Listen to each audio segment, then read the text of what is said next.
Hello everyone, welcome to my channel. कैसे हैं आप सब? उम्मीद करती हूँ आप सब बहुत अच्छे होंगे। तो आज मैं फिर से आप सबके लिए कुछ खास टिप्स एंड ट्रिक्स लेकर आई हूँ जो आपकी रोज़मर्रा की लाइफ में काम आने वाली है। तो वीडियो को पूरा देखिएगा, अच्छी लगे तो लाइक कर दीजिएगा। चैनल पर पहली बार आए हैं तो सब्सक्राइब करके बेल आइकन प्रेस कीजिएगा। तो पहला टिप्स है चाय पत्ती को लेके। कई लोग चाय पत्ती को लाके डायरेक्ट डब्बा में रख देते हैं, लेकिन चाय पत्ती में भी जो बारीक वाली चाय पत्ती होती है वो चाय की टेस्ट खराब कर देती है और साथ साथ हमारी सेहत के लिए भी ये नुकसानदायक होता है, क्योंकि ये पेट में जाती है तो ये हमारी हेल्थ के लिए नुकसानदायक है। तो आप जब भी चाय पत्ती खरीद के लेके आए तो चाय को ज़रूर छान ले छन्ना में। इससे जितनी भी बारीक वाली चाय पत्ती होगी वो नीचे यानी कि बर्तन में रह जाएगी और मोटी वाली छन्ने में रह जाएगी। कई बार होता है ना कि हम चाय बनाते हैं और कोई गेस्ट आ गया, गेस्ट को दिए या खुद भी पी रहे हैं, तो चाय छानते वक्त तो पता नहीं चलती है कि बारीक वाली जो चाय है वो नीचे तले में आ गई है। जब हम पीने लगते हैं चाय तो उस वक्त तले में दिखता है कि चाय पत्ती इतनी सारी इकट्ठी हो गई है, तो वो देख के भी अच्छा नहीं लगता है। तो इसके लिए आप डब्बे में रखने से पहले चाय पत्ती को छान लीजिए। नहीं तो आप डायरेक्ट डब्बे में अगर रख दिए हैं तो आप उसको यूज़ कीजिए, पर एक दो बार आप डब्बे को थोड़ा सा हिला दीजिए जिससे कि बारीक वाली नीचे चली जाए। और फिर जब थोड़ा सा चाय पत्ती बच जाएगा, जब ख़त्म होने लगे तो तब छान लीजिए। और ये जो बारीक वाली चाय पत्ती है इसे भी वेस्ट नहीं करेंगे, इसको मैं आगे बताती हूँ कि कैसे यूज़ करना है। तो मैं सारी चाय पत्ती को छान लेती हूँ और अब इसे डब्बे में रख दूँगी। ये जो बारीक वाली चाय पत्ती है इसे आप 2 से 3 लीटर पानी में अच्छे से उबाल लीजिए और उबालने के बाद पानी को ठंडा होने दीजिए। जब पानी ठंडा हो जाए तो किसी भी बर्तन में भर के आप रख लीजिए, किसी डब्बे में भर के रख लीजिए और थोड़ा थोड़ा करके सारे पौधे में आप सप्ताह में एक बार डालिए।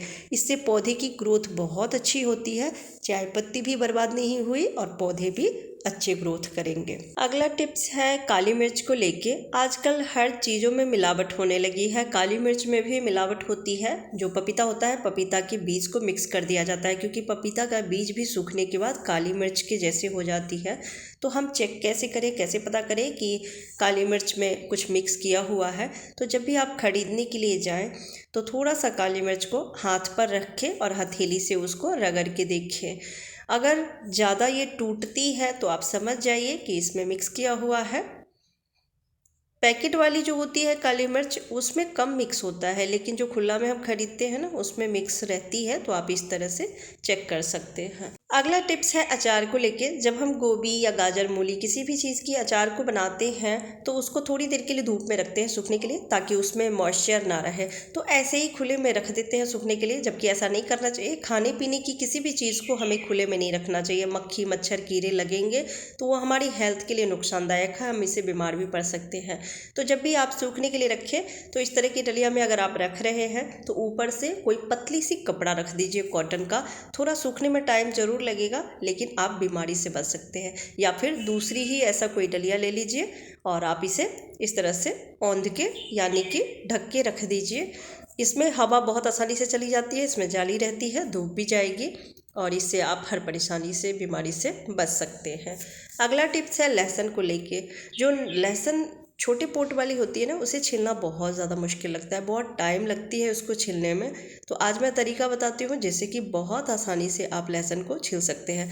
अगर नई वाली लहसुन है तो उसे छीलने में थोड़ा टाइम लगेगा, क्योंकि नई वाली लहसुन जो है वो चिपकी चिपकी रहती है, उसका छिलका जल्दी निकलता नहीं है। तो नई वाली लहसुन को आप सप्ताह में एक बार दो बार धूप जरूर लगा दें, जिससे कि आसानी से आप छील सकें और ख़राब भी नहीं होगी। और अगर पुरानी वाली है, सूखी लहसुन है, तब तो आप देखेंगे कि इस तरह से बीच से कट करते ही आधा छिलका तो ऐसे ही निकल जाती है। जब आप एक बार हाथ से उसको रफ करेंगे तो निकल जाएगी और उसके बाद आप थोड़ा थोड़ा करके चाकू लगाइए और लहसुन बहुत आसानी से मिनटों में ही एक दो पोट को आप छील देंगे। तो आप देख सकते हैं मैं इतना लहसुन छील दी हूँ। कई लोग लहसुन बहुत कम खाते हैं, तो आप इस तरह से छील के इकट्ठा करके आप रख सकते हैं। इसको एल्युमिनियम फॉयल से अच्छे से ढक दीजिए और फ्रिज में रख दीजिए। इससे जो फ्रिज में बाकी की जो खाने पीने की चीज़ होगी, लहसुन की स्मेल उसमें नहीं जाएगी और लहसुन लंबे टाइम तक अच्छा भी रहेगा, सुरक्षित भी रहेगा। अगला टिप्स है प्याज को लेके। प्याज छीलते वक्त कई लोगों को आंख से आंसू आने लगते हैं, कुछ लोगों को कुछ ज़्यादा ही लगती है। तो आप क्या करें कि प्याज जब भी आपको छीलना हो, कट करना हो, तो थोड़ा सा चाकू पे और जिस प्लेट में आप कट करके रखने वाले हैं उसमें नींबू घिस दीजिए, इससे आँखों में कम आंसू आएंगे। दूसरा तरीका है कि आपको ज़्यादा प्याज छीलने हैं, कट करने हैं, तो उसको किसी भी बाउल में पानी ले लीजिए और जितने भी प्याज आपको छीलने हैं उतना पानी में डिप करके और 2 मिनट के लिए छोड़ दीजिए। उसके बाद जब आप प्याज को छीलेंगे तो देखेंगे बड़ी आसानी से छिलका उतर जाती है। हाथ से ही छील सकते हैं आप और कट करते समय आँख से आंसू नहीं आएंगे। कुछ लोगों को प्याज, मिर्च, लहसुन छीलने से हाथ में सनसनाहट होने लगती है, नेल में सनसनाहट होती है और उनको प्रॉब्लम होती है। तो एक प्याज कट करने हैं तब तो कोई दिक्कत नहीं, किसी तरह से कट कर लेते हैं, मैनेज कर लेते हैं। लेकिन अगर ज़्यादा प्याज की ज़रूरत हो, प्याज के पराठे या प्याज के पकौड़े बनाने हो, तो उस वक्त क्या करें, आप इस तरह से फोक वाली चम्मच ले लीजिए और उसमें सेट कर दीजिए प्याज में और फिर 4-5 कट लगा दीजिए इस तरह से और फिर आप प्याज को बड़ी आसानी से कट कर सकते हैं। अगर मोटा चॉप करना है तब तो कोई दिक्कत नहीं है, लेकिन अगर बारीक चॉप करनी है तो उस वक्त क्या करेंगे आप, क्योंकि इस तरह से मोटे मोटे प्याज ही कट होते हैं और कई चीज़ों में हमें बारीक चॉप करके रखनी होती है। तो उसके लिए आप क्या करें, पहले तो इस तरह से स्लाइस में प्याज को कट कर लीजिए, मोटा मोटा कट करना है और उसके बाद किसी भी बाउल में आप इसे निकाल लीजिए और फिर जो ग्लास होती है ना नोकीली वाली, जो ऊपर बिल्कुल खरा नोक वाला होता है, उससे आप इस तरह से इसको चॉप कर सकते हैं। 1 मिनट लगती है और आपका प्याज बहुत ही बारीक बारीक चॉप हो जाएगी। हाथ भी लगाने की ज़रूरत नहीं है, कोई प्रॉब्लम नहीं होगी और मिनटों में ही प्याज बहुत बारीक चॉप हो जाएंगे। आप देख सकते हैं कितने अच्छे से चॉप हो गई है। आपको अगर इससे भी ज़्यादा चॉप करने हैं तो थोड़ा सा और टाइम लगेगा और चॉप कर सकते हैं। इसी तरह से आप हरी मिर्च को भी चॉप कर सकते हैं। हरी मिर्च काटते समय हमें बहुत ज़्यादा प्रॉब्लम होती है, हाथ में तो सनसनाहट होती ही है, कई बार मिस्टेक से हम अपने चेहरे को छू लेते हैं तो वहाँ पे जलन शुरू हो जाती है। तो उसके लिए आपको अगर ज़्यादा मिर्च काटनी हो तो इस ट्रिक का यूज़ कर सकते हैं। ग्लास से बहुत बढ़िया से ये चॉप हो जाती है।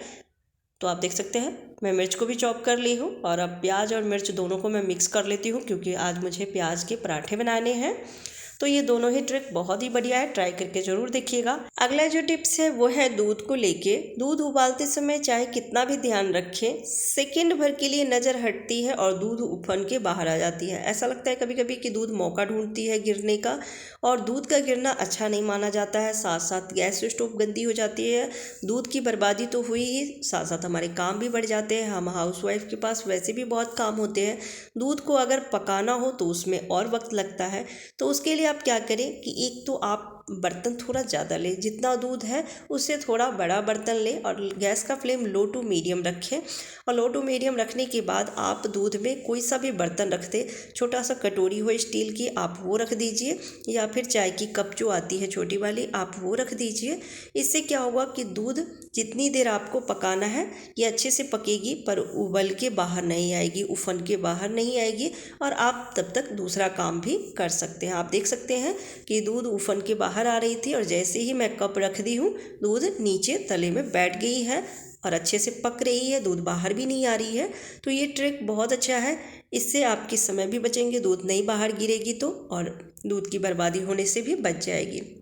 जब दूध अच्छे से पक जाए तो गैस बंद कर दीजिए और आप चम्मच की सहायता से कप को निकाल लीजिए। और अगर कटोरी रखे हैं तो जो रोटी पलटने वाली चिमटी आती है उससे निकाल लीजिए। तो कैसा लगा आपको ट्रिक, कमेंट करके ज़रूर बताइएगा। अच्छी लगी हो तो वीडियो को लाइक कीजिएगा, चैनल पर पहली बार आए हैं तो सब्सक्राइब कर लीजिएगा। फिर मिलती हूँ अगली वीडियो में, तब तक के लिए बाय बाय।